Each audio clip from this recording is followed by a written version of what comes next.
Welcome to the Coaching Show. Your hosts, Master Certified Coaches Christopher McAuliffe and Jody Jen Larson. Good day, and welcome to another show. Jody, how are you? I'm good. How are you? Good. Do you find yourself in your home in Cambridge, Massachusetts today? I do. That's a beautiful Snowy place and cold as it is. We've got an interesting show today. Two interesting guests, people that we can really learn something from. Not like those other crappy shows that we've done. Right.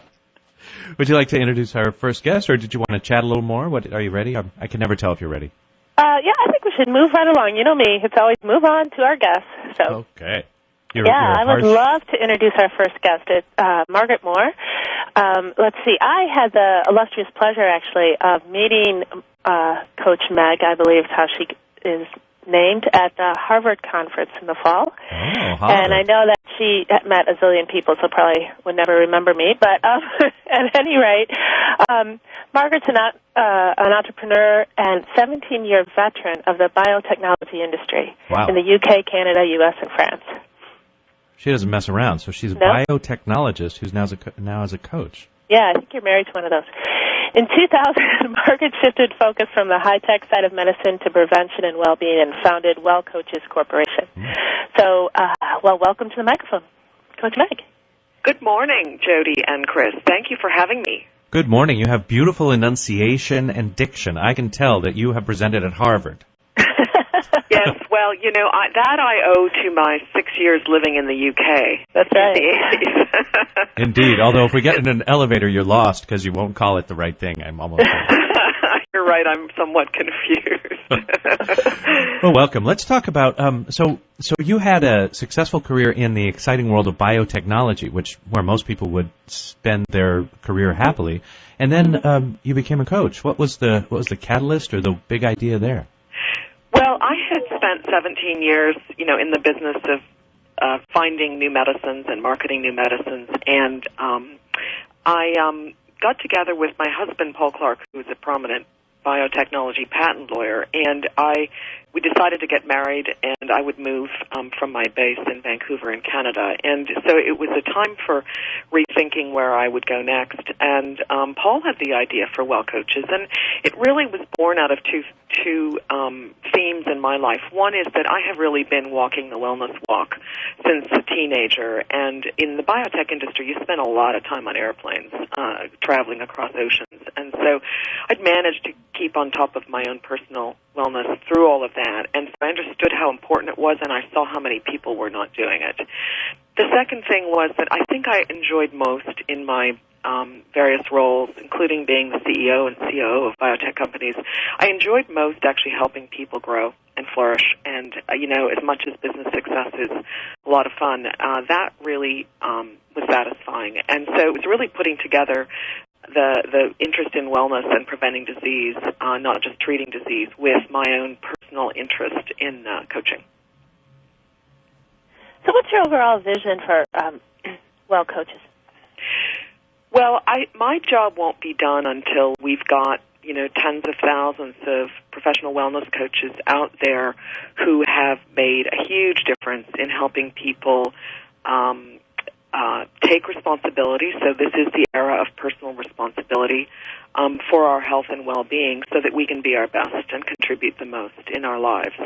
And so and also I think it's really important that we align coaches. Obviously, some will be focusing on the consumer directly, but I think we need to help doctors, because physicians don't have the time, reimbursement, or training to help people change. It's not their mandate, and they get frustrated because they prescribe and they ask people to lose weight and improve their mindset and prevent diabetes or do a better job managing it. But they're even though they have some influence, they don't have the skills and interventions to really help people move forward. So I think we really do need a whole generation of trained coaches that really know this particular niche. It's a beautiful vision, and I noticed that as you're talking, especially when you got around to personal responsibility, I thought of two things. First of all, the theme that's echoing sort of across our nation and perhaps throughout the world with the election of Obama. I heard a lot of call for personal responsibility there. But the other thing was not so pretty, which is my own experience of my own wellness. There are certain things that I am reliable to do, but getting rid of this extra 15 pounds is not one of them. Right. So you mean it's not a high priority for you? Well, I'm pointing to that I think that many of us who are coaches still struggle with our own, vitality and getting to the peak of wellness, especially as we get successful and, dare I say, fat and happy. Yes, I think that's right. I mean, I think that a place to start for well coaches is to work with coaches around this, because we need to be role models in this domain, and it's turning into a direction that we have some responsibility, patriotic duty even, to pursue, because what's not well known is that today's financial crisis, the financial services industry took 15 years, and it's about $2 trillion in magnitude. However, in 8 years, our healthcare expenses relative to gross domestic product, currently it's about $2 trillion. It's about 16%. It's expected to double in 8 years, so another $2 trillion. So this is a $2 trillion a year crisis. And it's not going to be a crisis. It's a crisis now that's just going to get worse. Well, yes, and exactly. And what we've learned is somewhere between 50 and 70% of healthcare costs are preventable by taking care of oneself. Now, I will say, Chris, an extra 10 pounds is probably not unhealthy. You probably, if you're not in the overweight and or even, I'm sure you're not in the obese area. So I would certainly suggest that you don't be too hard on yourself, because I think of course the big issue is to not gain another 10. Nice. And to not keep going. So, but we have a lot. Hey, don't let him off the hook, Daddy. Sorry, well, we Margaret. also have to be careful not to beat ourselves up. Yeah. I mean, one of the things that we've been talking a lot about is, focusing on weight is often, diets are actually linked to obesity, and that if we focus on self-care and thriving, it becomes easier to eat better, exercise more. Nice. So I'm hearing sort of a comprehensive vision that really has integrity in it, in that we walk our talk. So first, we've got to sort of look at what gets in our way or what the obstacles are, and then we've got to look at the whole range of, or at least in your vision, we're looking at the whole range of healthcare and how much of it is preventable, and that working with coaches actually has a profound impact on the bottom line and the healthcare crisis we have, as well as the healthcare crisis to come. Yes, exactly. And I'd like to add that I think that we have tended in medicine to put things in silos. And so, the physical health piece is quite separate from the mental health piece.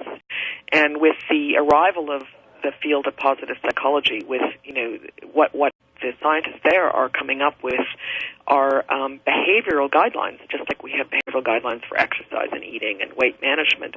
We're starting to get guidelines and interventions for improving optimism and positive emotions and life satisfaction. And we know that we've got some paths to help people get there. And more data is showing that happy people who are satisfied with their lives, engage more in healthy behaviors and live longer and prevent disease. And so we need to work on both together. And you both know as coaches that we do help people build a more positive, resilient mindset. They come away from coaching programs more confident in their ability to change, more ambitious, more energized, more feeling better. So all those things, I think, are helping our health. And so we need to combine and integrate so that we're more holistic in how we help people. Well, that's great news for Jody.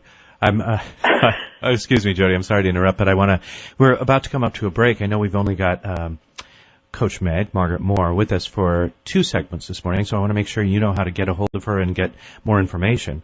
Please go on your web browser to www.wellcoach.com wellnesscoaches.com. That's WELLCOACHES.com. When we come back, we'll talk about Coach Meg's work at Harvard Medical School with the American College of Sports Medicine.